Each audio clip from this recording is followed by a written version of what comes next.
it's really inspired me to ensure that, whatever we work on, that we're creating these really safe, really inspirational environments for our employees, because at the end of the day, we're in this industry because we love it. Today on Dirty Linen, we are going to have a really important and pretty tough conversation with Stefanie Wee, a hospitality worker in Perth. I just want to put a trigger warning at the top of this episode and say that we are going to be talking about abusive relationships, sexual assault and coercive control. So if that's not where you're at the moment, then see you for another episode. But yeah, if you're sticking with me, I think these are really important conversations that we need to have and have again to create change in hospitality and in society at large.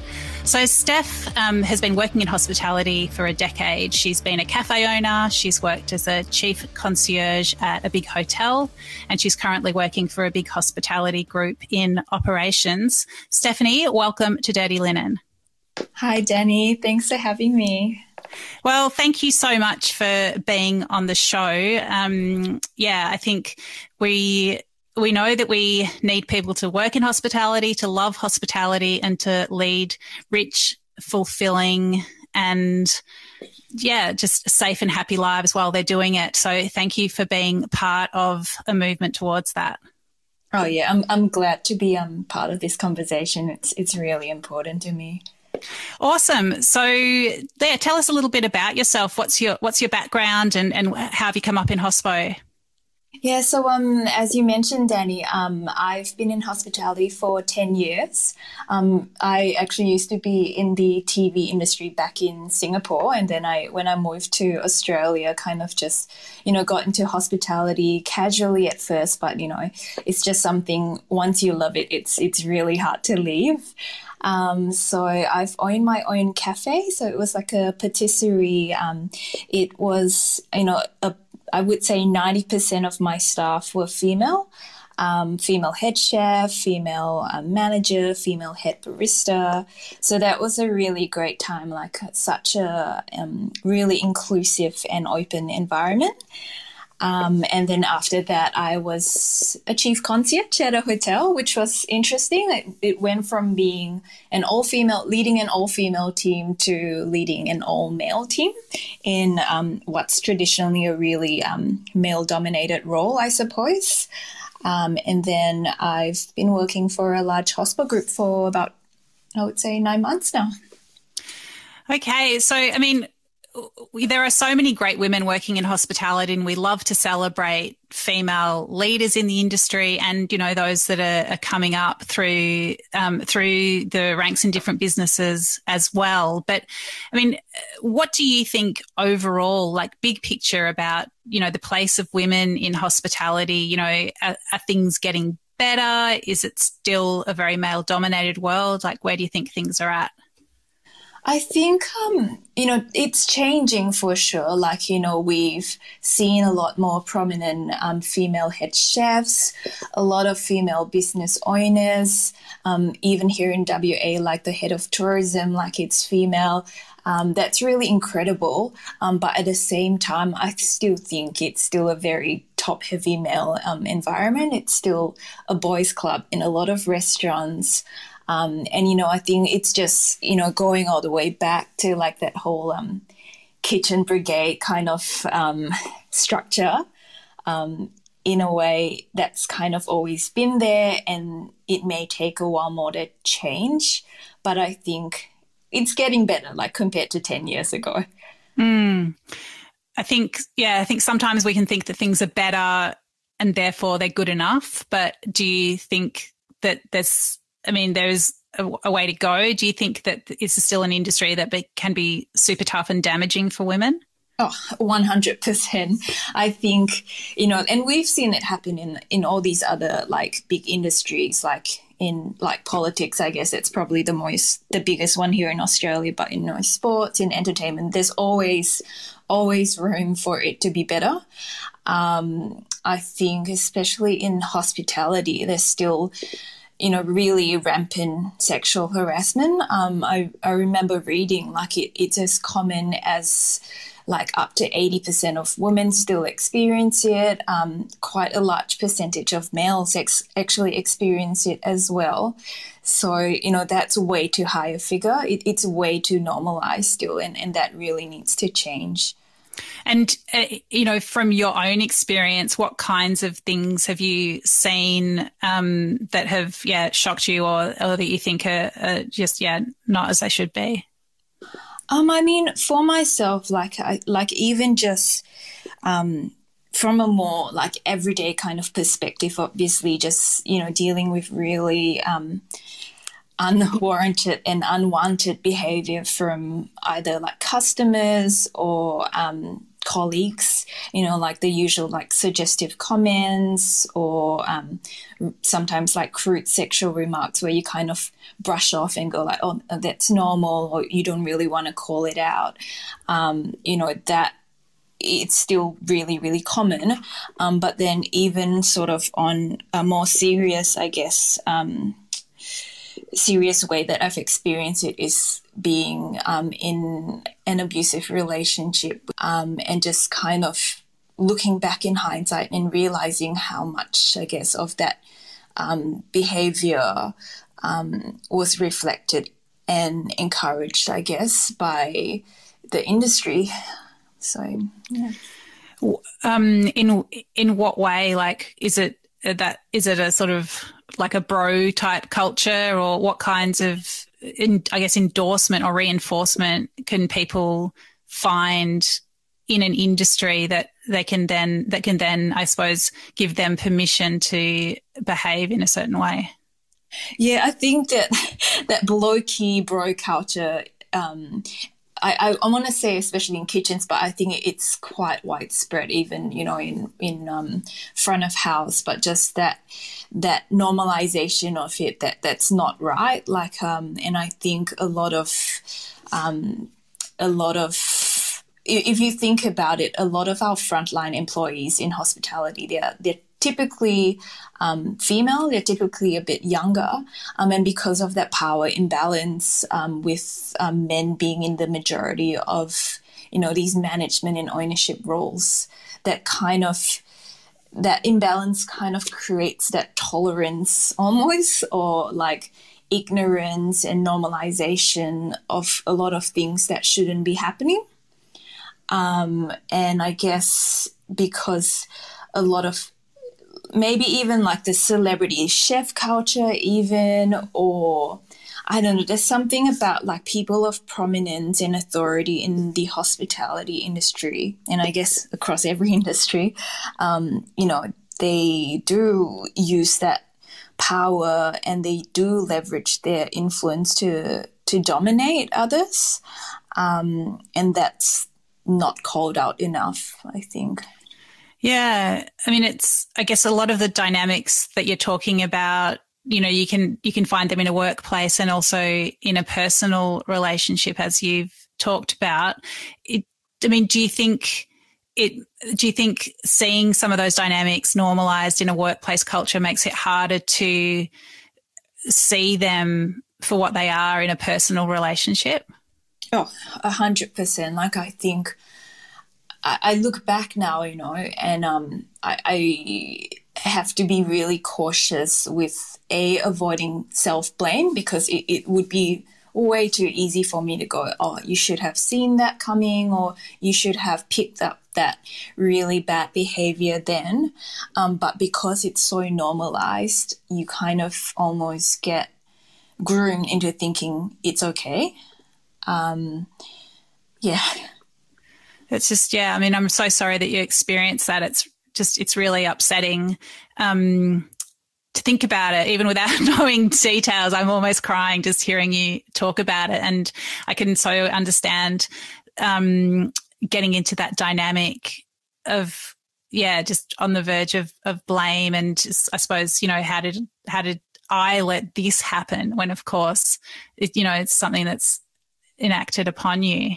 Yeah, it's always the other person, and that's something, I've had I'm still learning. And something that I was listening to something recently about even say sexual harassment, like comments, like the way that we should be reacting to them is like we shouldn't be going, oh, like I invited those comments, oh, it's me. No, it's completely on this other person, and like the way we respond to it should change where you call them out, but also you make them actually stop and think about what they've said, and not be afraid of actually going, that's not right, that makes me feel uncomfortable.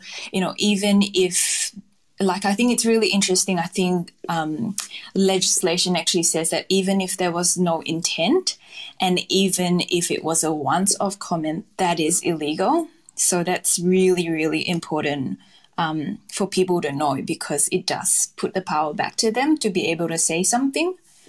Yeah, that is really interesting. It's because it takes such presence of mind, because often these incidences can be so shocking, and especially if it's part of a relationship dynamic where you're really embedded in it, it can be so. I think being silenced is very often part of these behaviours, or that's the effect of these behaviours is, silence is one of the impacts. And to have the presence of mind to, I suppose, at first, like, notice what's going on, to unpick it, to realise that it's wrong, and to call it out, and to, try to affect change upon the other person. That is so much to take on. That is so much work. Oh, yeah. It's exhausting, but I guess, like, it's also that realisation that you can only... sorry, I'm just trying to gather my thoughts. Of course. It's not supposed to be self-blame, but it's about recognising that this other person is in the wrong. Yeah. And I guess also, knowing that there is that legal backup, and hopefully in some instances, but let's talk about this in a bit, hopefully sometimes there's HR backup. It is that even if you didn't come up with come up with an effective response in the moment, that doesn't mean it's over. Oh, no, yeah, it shouldn't be over. Like, I think if there's always ways, I guess, to escalate it or to do something about it. So, in the workplace setting, Steph, often restaurants they're small businesses. There's no HR department. Everyone's stretched and running on close to empty. I mean, what do you think are the kind of structural issues in dealing with these kinds of things in small businesses and larger businesses? Yeah, no, that's really good, Dani.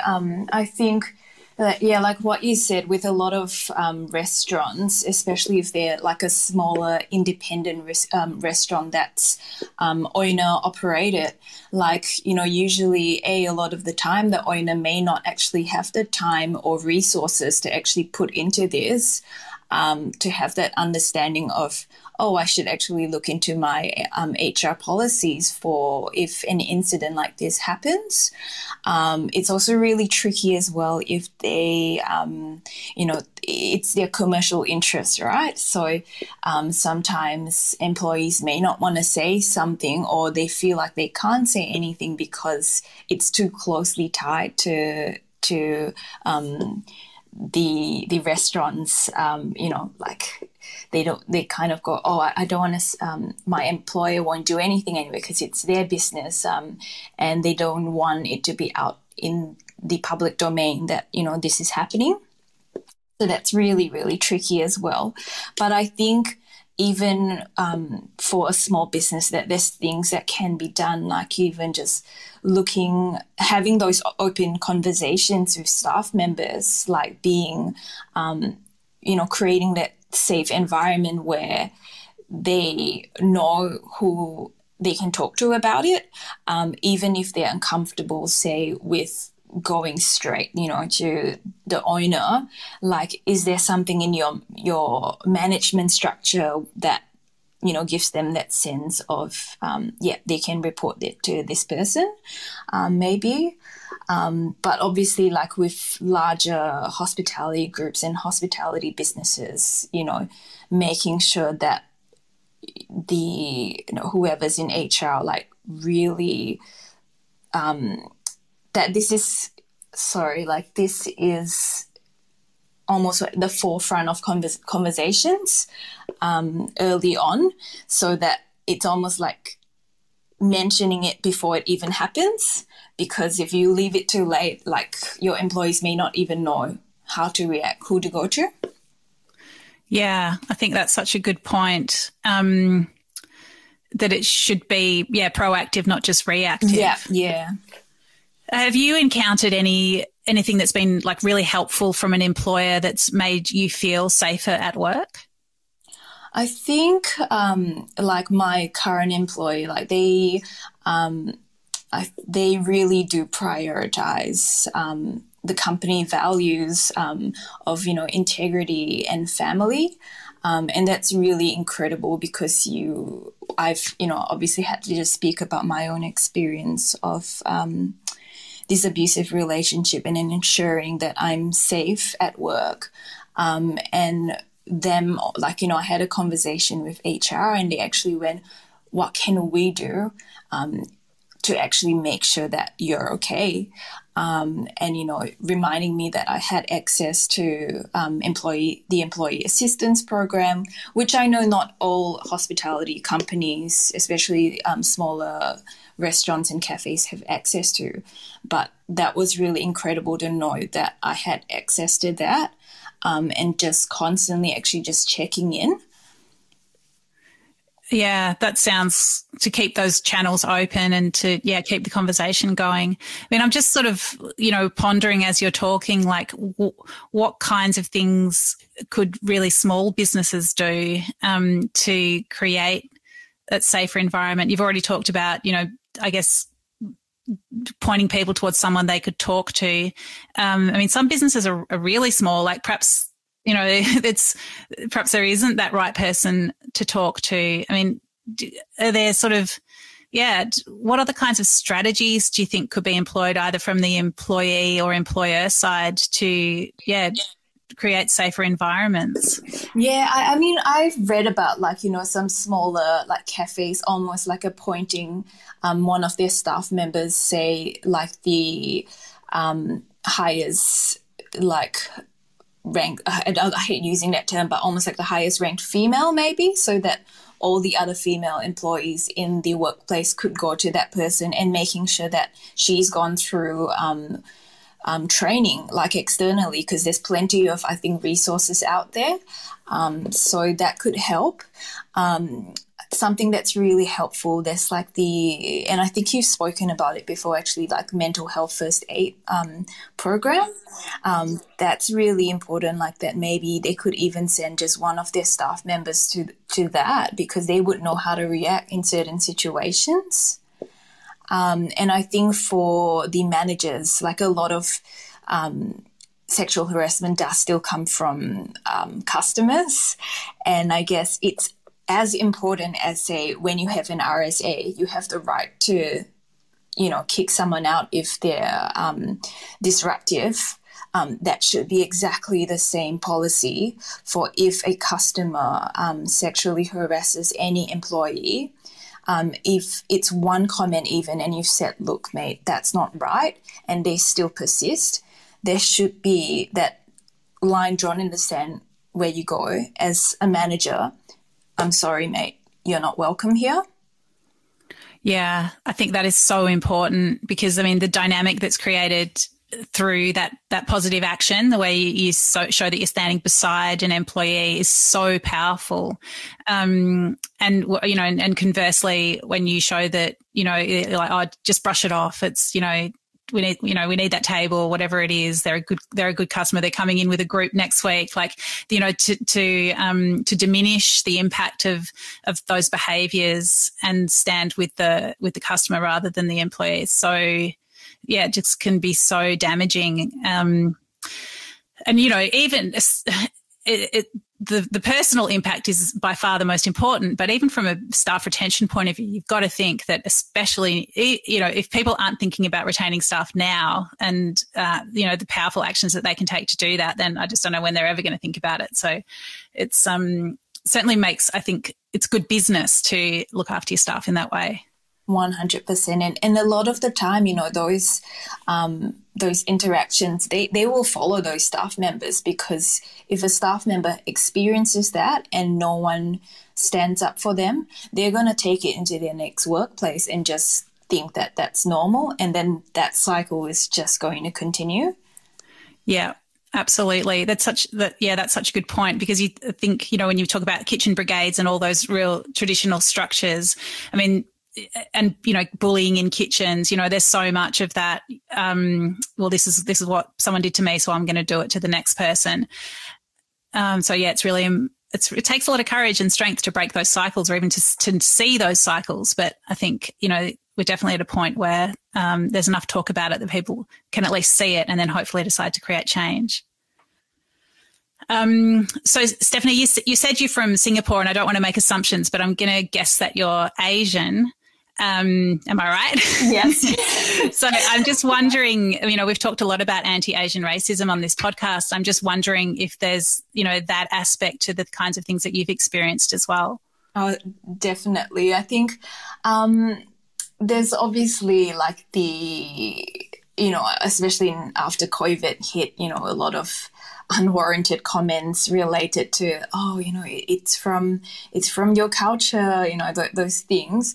But I think even as an Asian woman working, and I think that unfortunately this would be an experience that a lot of Asian women working in hospitality would actually experience, because a lot of my staff members would actually share that with me. They would get so many unwarranted comments about, you know, like that would bring like race in, and it's just really inappropriate comments. Like, you know, we've had a customer literally come up to us like during service and go, "Oh, I really like your kind, and you're like you are so like, you know, you're small," and you're like, "Oh wow, okay." Like, what do you say to that? And I look back at it, I was, you know, this happened when I owned my cafe. I wish I had been more firm, I guess, in my reaction, but I just remember being so shocked and just going, okay, like I didn't expect that at all. And then you kind of laugh it off later, and then now, you know, in hindsight, you're like, wow, that was really, really wrong. It's so hard, isn't it? It is, yeah. Yeah. Yeah, it's just one of those shocking things that you're just like, wow, like it's just, yeah. Because then you think about, you know, what's that? Is that person still saying those things? Are they still thinking those things? It's yeah. And is it like the shock and, yeah, like the instability that those kinds of comments create that mean that the person that hears it isn't able to respond in the moment? Then do they think that it's been okay all those other times? So why is this, you know, why is the 100th person calling me out? Like it just needs so much more self-reflection in this world where people can examine their own behaviours more, because it's not like the information or the prompts aren't out there. Just so sick of all this work that people have to do to teach abusers that it's not okay. And I'm not, you know, this is obviously a massive conversation in our society right now. And I'm, you know, super angry at, you know, the Prime Minister and, you know, a whole bunch of other people that are just making other people do their work for them. It's just disgusting and exhausting. Yeah. It's a battle that you wish you didn't have to fight, but then you still take it up because it's so important that we fight now, at least, so that hopefully, you know, how many years down the line, like this won't be this bigger conversation anymore, we hope. So, I mean, Steph, where do you see things for yourself in hospitality? Do you like the challenges and the culture of working in a big group? Do you imagine having your own business again one day? What do you think? Oh, I think I've lucked out, definitely. I found, like, you know, this really incredible hospitality group that really prioritizes values first. And I think that kind of has really not just it's made me feel really safe for one thing, but it's really inspired me to ensure that, whatever we work on, that we're creating these really safe, really inspirational environments for our employees, because at the end of the day, we're in this industry because we love it. And we want to create spaces that our customers enjoy, that celebrate the human spirit, as cheesy as that is. Like, I think that's what hospitality is about, right? It's shared spaces, it's shared stories. That's what your podcast is about. So I think that's something that I'm really excited to do with this group.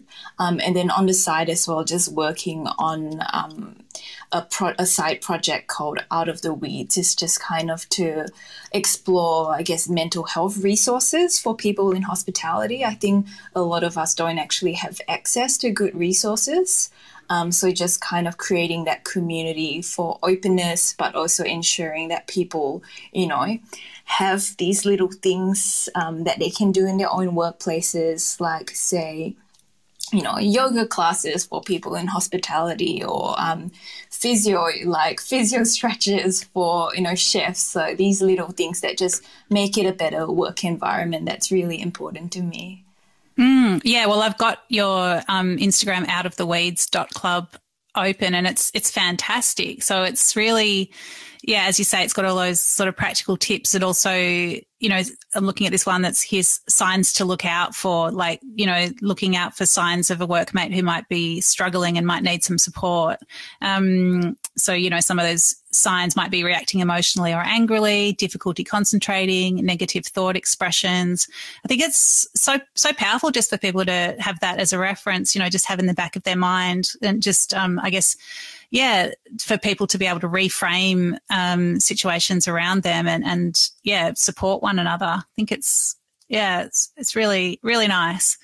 So good luck with that, and thanks for doing that for the community, Stef. I also want to talk to you about Perth, because, as you know, it hasn't been a place that people from the East Coast have been able to visit much over the past couple of years.